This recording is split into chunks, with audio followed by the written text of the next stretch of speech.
Desde quando você começou a aprender a trabalhar com as primeiras operações matemáticas, você também já viu a ideia de operação inversa. Por exemplo, quando você efetua uma soma, você tem lá o valor 10, você soma 2 ao 10, 10 mais 2, dá 12. Para você voltar ao valor original, você faz o quê? A operação inversa de somar 2, que é subtrair 2.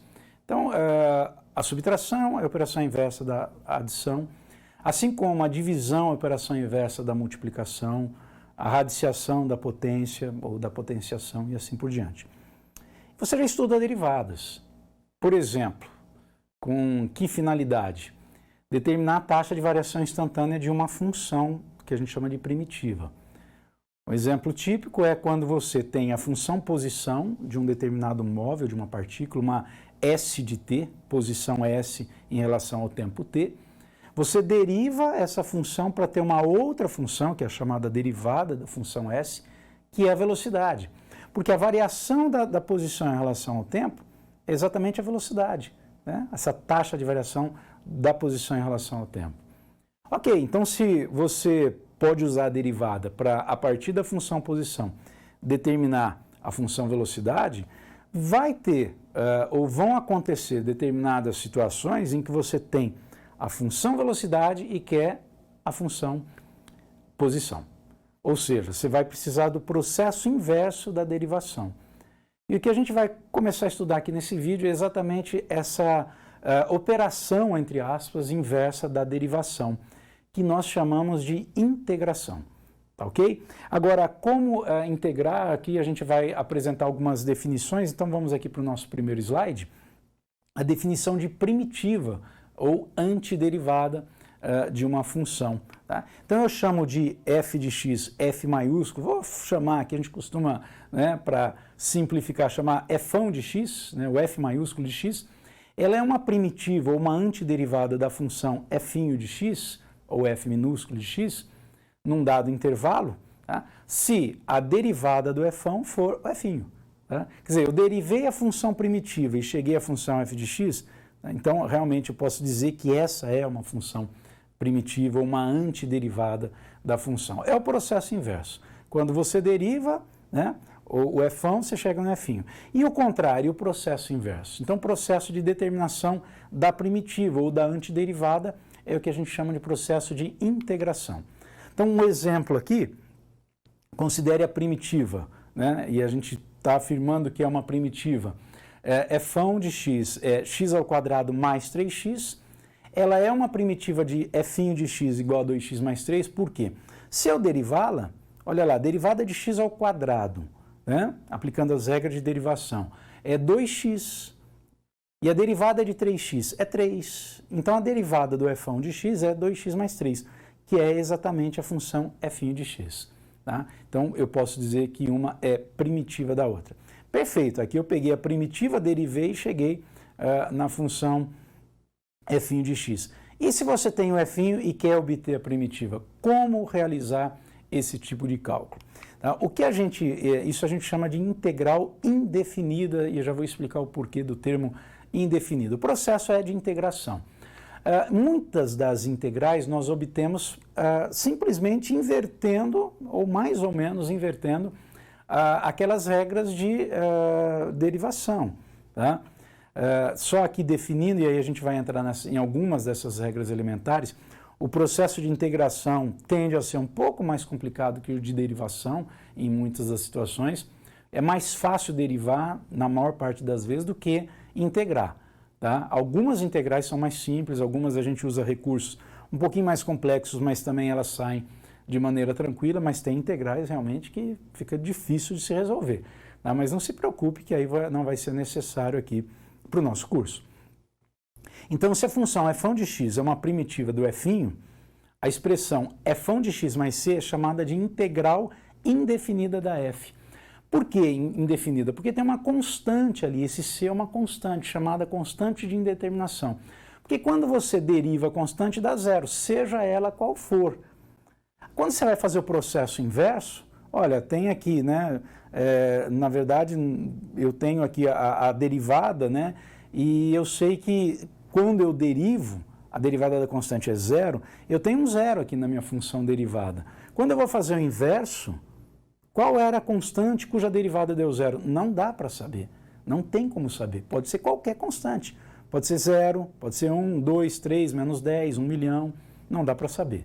Tá? E aí eu preciso de mais informações para poder determinar exatamente qual era a primitiva. Então a gente disse que essa é uma das primitivas, de uma classe, de uma família de primitivas. E a integral a gente representa por esse símbolo aí que parece um S estilizado. Aliás, a origem é do S, que vem de soma, porque a ideia de integral também uma parte do estudo de integral tem a ver com soma de setores numa área e tudo mais. Ok? Então tá lá, a integral da f de x dx é o efão de x mais c. Ok, legal, mas como determinar exatamente esse tipo de integral? Tá, então, regras básicas. A principal das regras aqui.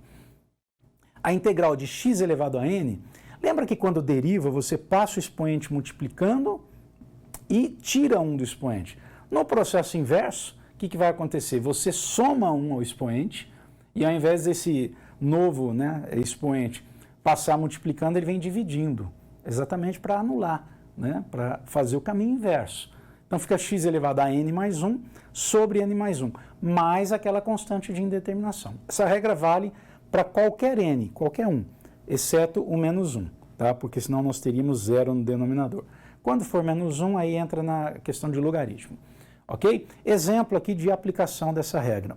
Olha lá, integral de x ao quadrado dx. É integral de x ao quadrado. Qual era a função original, a primitiva, que quando eu derivei eu cheguei a x ao quadrado? É só você fazer x elevado a 2 mais 1, soma 1 ao expoente, e o resultado do expoente você divide todo o termo. Está lá o 2 mais 1 no denominador. Então fica x elevado a 3 sobre 3, mas não se esqueça da constante c. Em algumas situações a constante acaba até sumindo, não precisa saber exatamente qual é, ok? Você quer testar se está certo? Dica, derive x ao cubo sobre 3 mais a constante c, derivada de c é zero, né? Então derive o x ao cubo sobre 3 e veja que vai dar exatamente x ao quadrado. Então, faça o processo de derivação para ter certeza se você acertou o processo de integração.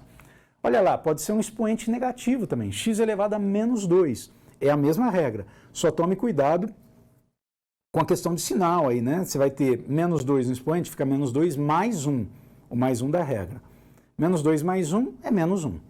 Então fica sobre menos 2 mais 1 também, tá? Fica x elevado a menos 1 sobre menos 1. Mais com menos na divisão ali, na fração, você pode pôr o sinal de menos na frente do traço de fração.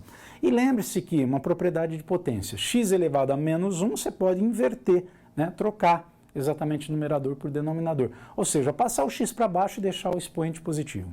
Perfeito? Então dá como resultado final menos 1 sobre x mais c. Essa é a principal das regras.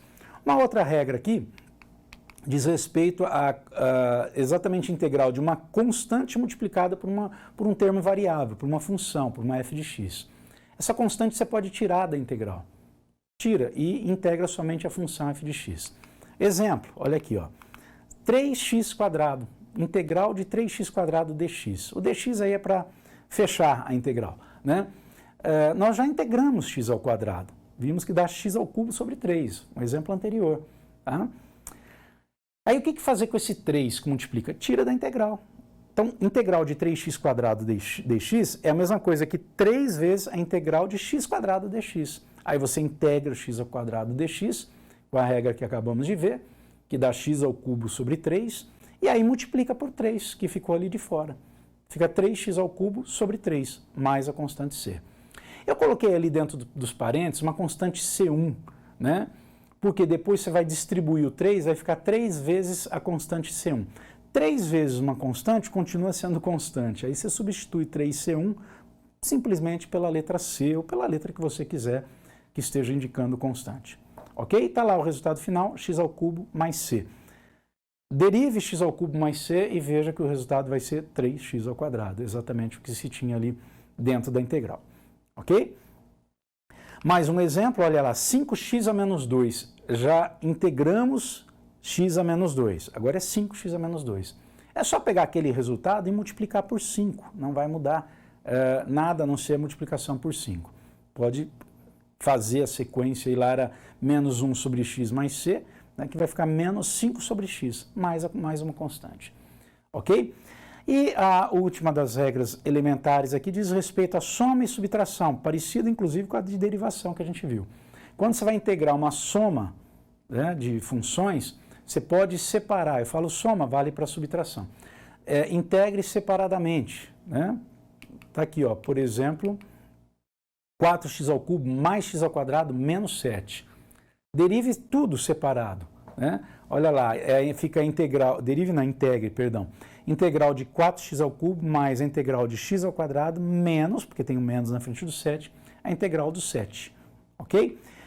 Tá aí a resolução, só lembrando que o 7, quando você está sozinho, é uma constante.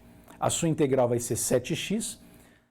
Você imagine o 7 multiplicado por x elevado a zero. E aí use exatamente essa ideia para poder fazer a integração. Então, finalizando aqui no nosso slide, o resultado ao qual você vai chegar, está lá 4, x à quarta, porque o 4 vai cancelar, mais x ao cubo sobre 3, menos 7x, mais a constante c. É isso aí, e aqui também vale, né, para você verificar se está certo todo esse processo, porque fica um pouco mais carregado, né, as expressões são maiores. Pegue esse resultado final, calcule sua derivada, que é um processo um pouco mais simples, e veja se assim você chega à função original, aquela função que estava dentro da integral.